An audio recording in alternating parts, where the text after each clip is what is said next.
Swamiji, can you explain what is life? How can we avoid angry? I'm sorry, what is? Explain what is life. What is life? Yeah. Oh. And what's the second part of it? How can you avoid angry? How can you avoid anger?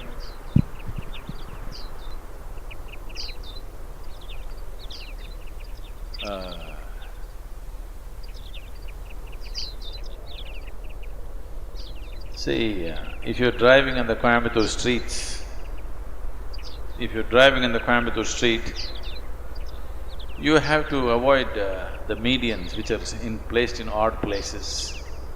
You have to avoid bad drivers. You have to avoid drunken men crossing the street, children crossing the street, all kinds of things. But when you're driving in Coimbatore street, do you have to avoid the moon?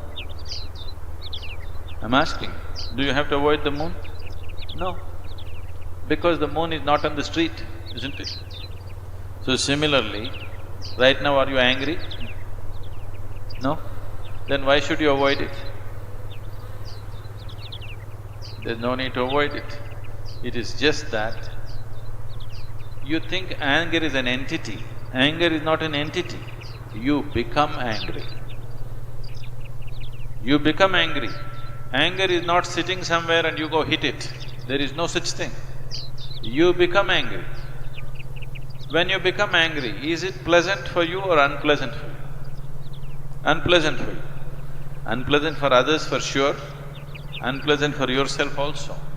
Today, medical science proves to you, when you're angry, you're actually poisoning your system, you know. We have always known this, but today chemical tests clearly show you that you're actually poisoning your system, generating poison in the system by being angry. So, why would you want to poison yourself? It is not a conscious act. You're poisoning yourself, you're causing unpleasantness to yourself only because your mind is not taking instructions from you, isn't it?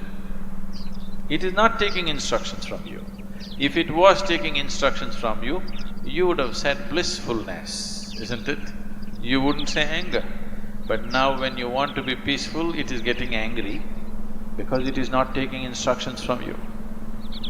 So if your mind is not taking instructions from you, you have to pay a little more attention to it. Why is it not taking instructions from you? If you understand this, you don't have to avoid anger, because anger is not sitting there and getting at you.